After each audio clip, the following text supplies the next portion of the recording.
Hello students, I'm Sukhwinder Kaur, assistant professor department of economics DGTST college Haryana Hoshiarpur. ਅੱਜ ਇਸ lecture ਦੇ ਵਿੱਚ ਅਸੀਂ ਕਰਨ ਜਾ ਰਹੇ ਹਾਂ ਕੈਨਨਸ ਆਫ ਟੈਕਸੇਸ਼ਨ। ਅਸੀਂ ਤੀਸਰਾ ਲੈਕਚਰ ਕਰਨ ਜਾ ਰਹੇ ਹਾਂ ਟੈਕਸ ਸਿਸਟਮ ਦੇ ਵਿੱਚ, ਟੈਕਸ ਪ੍ਰਣਾਲੀ ਦੇ ਵਿੱਚ ਤੀਸਰਾ ਲੈਕਚਰ ਹੈ।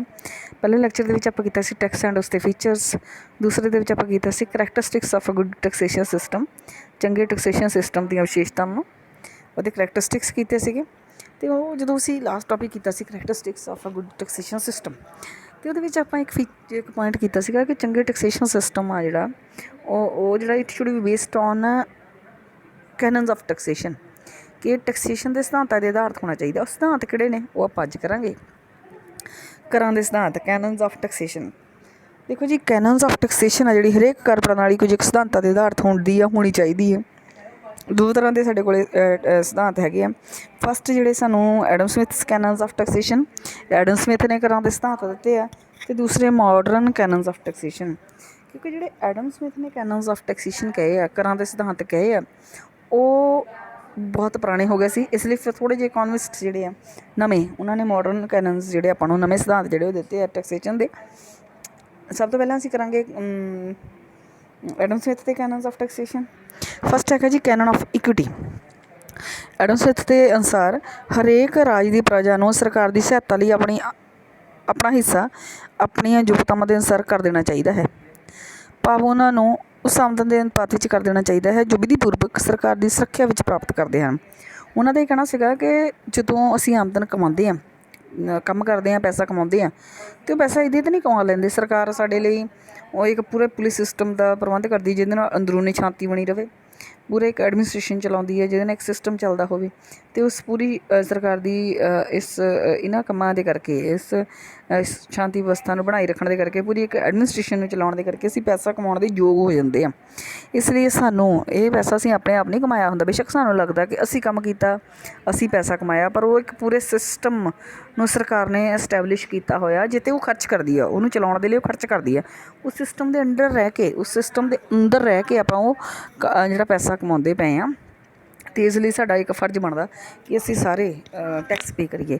ਇਸ ਲਈ ਹਰੇਕ ਨੂੰ ਬਰਾਬਰ ਟੈਕਸ ਪੇ ਕਰਨਾ ਚਾਹੀਦਾ, ਸਮਾਨ ਰੂਪ ਦੇ ਵਿੱਚ ਟੈਕਸ ਪੇ ਕਰਨਾ ਚਾਹੀਦਾ। ਪਰ ਸਮਾਨ ਰੂਪ ਦਾ ਮਤਲਬ ਇੱਥੇ ਨਹੀਂ ਕਿ ਸਾਰਿਆਂ ਨੂੰ ਇੱਕੋ ਜਿੰਨਾ ਟੈਕਸ ਪੇ ਕਰਨਾ ਚਾਹੀਦਾ, ਅਤੇ ਆਗ ਬਰਾਬਰ ਹੋਣਾ ਚਾਹੀਦਾ। ਬਸ ਇਹ ਆ ਕਿ ਗਰੀਬ ਲੋਕਾਂ ਦੇ ਘੱਟ ਟੈਕਸ ਲੱਗੇ, ਅਮੀਰ ਲੋਕਾਂ ਦੇ ਜ਼ਿਆਦਾ ਟੈਕਸ ਲੱਗੇ, ਪਰ ਟੈਕਸ ਲੱਗੇ ਜ਼ਰੂਰ ਸਭ ਦੇ ਉੱਪਰ, ਤਾਂ ਜੋ ਸਰਕਾਰ ਦੀ ਆਮਦਨ ਦੇ ਵਿੱਚ ਵਾਧਾ ਹੋਵੇ, ਸਮਾਨਤਾ ਰਹੇ।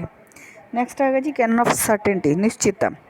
ਐਡਮ ਸਮਿਥ ਨੇ ਕਿਹਾ ਸੀ ਹਰੇਕ ਮਨੁੱਖ ਜੋ ਕਰ ਦਿੰਦਾ ਹੈ ਉਹ ਨਿਸ਼ਚਿਤ ਹੋਣਾ ਚਾਹੀਦਾ।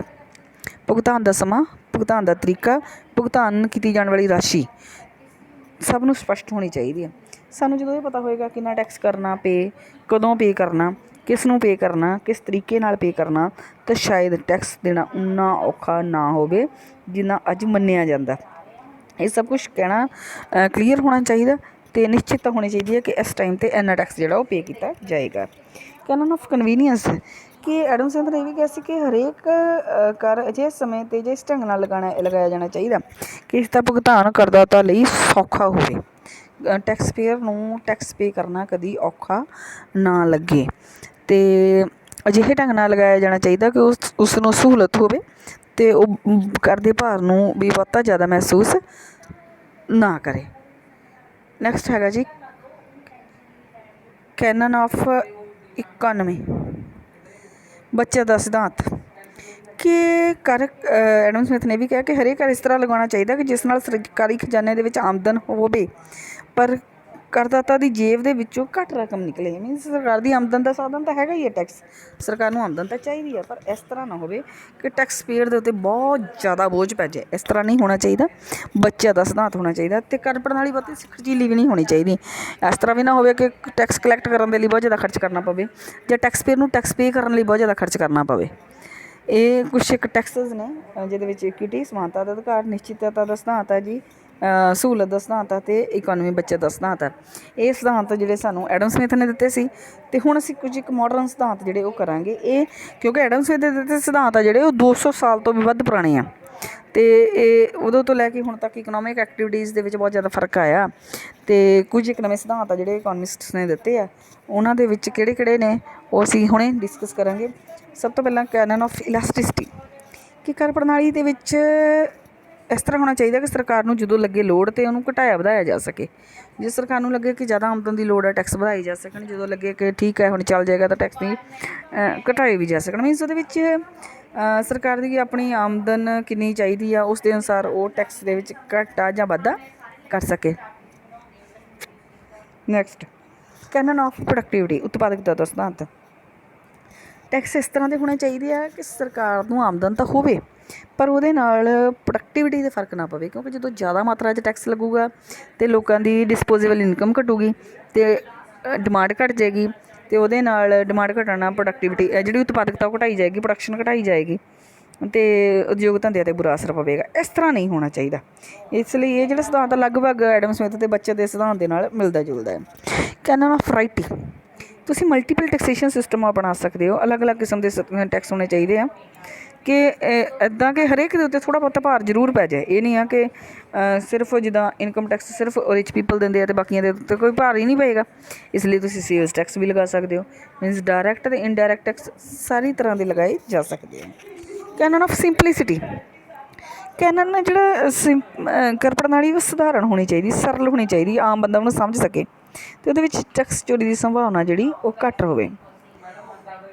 ਕੈਨਨ ਆਫ ਡਿਜ਼ਾਇਰੇਬਿਲਟੀ, ਇੱਛਾ ਦਾ ਸਿਧਾਂਤ। ਨਵੇਂ ਕਰ ਕਿਸੇ ਉੱਚਿਤ ਉਦੇਸ਼ ਲਈ ਹੀ ਲਗਾਉਣੇ ਚਾਹੀਦੇ ਆ, ਜਿਸ ਨਾਲ ਉਹਨਾਂ ਦੀ ਜ਼ਰੂਰਤ ਸਿੱਧ ਹੋ ਸਕੇ ਅਤੇ ਜਨਤਾ ਕਰ ਦਿੰਦੇ ਸਮੇਂ ਵਿਰੋਧ ਨਾ ਕਰੇ। ਗਲਤ ਉਦੇਸ਼ ਲਈ ਕਦੀ ਕਰ ਨਹੀਂ ਲਗਾਉਣਾ ਚਾਹੀਦਾ। ਜੇ ਸਾਨੂੰ ਲੱਗਦਾ ਕਿ ਸਰਕਾਰਾਂ ਫਜ਼ੂਲ ਖਰਚੀ ਕਰਦੀਆਂ, ਸਾਡੇ ਲੀਡਰਸ ਫਜ਼ੂਲ ਖਰਚੀ ਕਰਦੇ, ਤਾਂ ਬਿਨਾਂ ਸ਼ੱਕ ਆਪਾਂ ਟੈਕਸ ਪੇ ਕਰਨ ਦੇ ਲਈ ਪਰਹੇਜ਼ ਕਰਾਂਗੇ। ਇਸ ਤਰ੍ਹਾਂ ਨਹੀਂ ਹੋਣਾ ਚਾਹੀਦਾ। ਕੈਨਨ ਆਫ ਫਲੈਕਸੀਬਿਲਿਟੀ, ਕਰ ਅਜਿਹਾ ਹੋਣਾ ਚਾਹੀਦਾ ਜਿਹੜਾ ਬਿਨਾਂ ਕਿਸੇ ਕਠਿਨਾਈ ਦੇ ਆਸਾਨੀ ਨਾਲ ਉਹਦੇ ਵਿੱਚ ਪਰਿਵਰਤਨ ਹੋ ਸਕੇ। ਪੋਪੂਲੈਰਿਟੀ, ਕੈਨਨ ਆਫ ਪੋਪੂਲੈਰਿਟੀ, ਕਰ ਲੋਕਪ੍ਰਿਯ ਹੋਣੇ ਚਾਹੀਦੇ ਆ। ਇਹਨਾਂ ਨੂੰ ਇਕੱਠਾ ਕਰਦੇ ਸਮੇਂ ਸਰਕਾਰੀ ਕਰਮਚਾਰੀਆਂ ਨੂੰ ਕਿਸੇ ਪ੍ਰਕਾਰ ਦਾ ਵਿਰੋਧ ਨਾ ਸਹਿਣ ਕਰਨਾ ਪਵੇ। ਨੈਕਸਟ ਹੈ ਕੈਨਨ ਆਫ ਬਾਇਐਂਸੀ, ਸਵੈ ਚੱਲਣ ਦਾ ਸਿਧਾਂਤ। ਕਰ ਪ੍ਰਣਾਲੀ ਇਸ ਤਰ੍ਹਾਂ ਦੀ ਹੋਣੀ ਚਾਹੀਦੀ ਕਿ ਰਾਸ਼ਟਰੀ ਆਮਦਨ ਵਿੱਚ ਆਪਣੇ ਆਪ ਹੀ ਵਾਧਾ ਹੁੰਦਾ ਰਹੇ, ਕਿਉਂਕਿ ਕਰ ਸਰਕਾਰ ਦੀ ਆਮਦਨ ਦਾ ਇੱਕ ਮੇਨ ਸਾਧਨ ਹੁੰਦੇ ਆ ਅਤੇ ਉੱਦਾਂ ਦੀ ਸਰਕਾਰ ਦੀ ਆਮਦਨ 'ਚ ਲਗਾਤਾਰ ਆਪਣੇ ਆਪ ਹੀ ਵਾਧਾ ਹੁੰਦਾ ਰਹਿਣਾ ਚਾਹੀਦਾ। ਕੈਨਨ ਆਫ ਕੋਆਰਡੀਨੇਸ਼ਨ, ਹੁਣ ਜਿਹੜੇ ਟੈਕਸ ਆ ਸੈਂਟਰ ਗੌਰਮੈਂਟਸ ਵੀ ਲਗਾਉਂਦੀਆਂ, ਸਟੇਟ ਗੌਰਮੈਂਟਸ ਵੀ ਲਗਾਉਂਦੀਆਂ। ਇਹ ਨਾ ਹੋਵੇ ਕਿ ਇੱਕ ਟੈਕਸ ਸੈਂਟਰ ਨੇ ਵੀ ਲਗਾਤਾ ਅਤੇ ਸਟੇਟ ਨੇ ਵੀ ਲਗਾਤਾ। ਇਸ ਤਰ੍ਹਾਂ ਤਾਂ ਲੋਕਾਂ ਦੀ ਸਾਰੀ ਆਮਦਨ ਟੈਕਸ ਪੇ ਕਰਦਿਆਂ ਹੀ ਚਲੀ ਜਾਏਗੀ। ਇਸ ਲਈ ਇਹਨਾਂ ਦੇ ਵਿੱਚ ਕੋਆਰਡੀਨੇਸ਼ਨ ਹੋਣੀ ਚਾਹੀਦੀ ਕਿ ਜਿੱਥੇ ਸੈਂਟਰ ਗੌਰਮੈਂਟ ਟੈਕਸ ਲਗਾ ਚੁੱਕੀ ਆ ਉੱਥੇ ਸਟੇਟ ਗੌਰਮੈਂਟ ਟੈਕਸ ਨਾ ਲਗਾਵੇ। ਟੈਕਸ ਜਿਹੜੇ ਆ ਇਸ ਤਰ੍ਹਾਂ ਲਗਾਏ ਜਾਣੇ ਚਾਹੀਦੇ ਆ ਜਿਹੜਾ ਸਭ ਨੂੰ ਦੇਣੇ ਵੀ ਸੌਖੇ ਲੱਗਣ ਅਤੇ ਲੋਕਾਂ ਦੇ ਉੱਤੇ ਬਹੁਤਾ ਭਾਰ ਵੀ ਨਾ ਪਵੇ ਅਤੇ ਸਰਕਾਰ ਦੀ ਆਮਦਨ ਆ ਜਿਹੜੀ ਉਸ ਦੇ ਵਿੱਚ ਵੀ ਵਾਧਾ ਹੋ ਜਾਏ। ਇਹ ਸਨ ਐਡਮ ਸਮਿਥ ਦੇ ਦੁਆਰਾ ਦਿੱਤੇ ਗਏ 4 ਟੈਕਸੇਸ਼ਨ ਕੈਨਨਸ ਆਫ ਟੈਕਸੇਸ਼ਨ ਕਰਦੇ ਸਿਧਾਂਤ ਅਤੇ ਮਾਡਰਨ ਸਿਧਾਂਤ। ਨੈਕਸਟ ਜਿਹੜਾ ਆਪਾਂ ਅਗਲੇ ਲੈਕਚਰ ਦੇ ਵਿੱਚ ਕਰਾਂਗੇ। Thank you so much.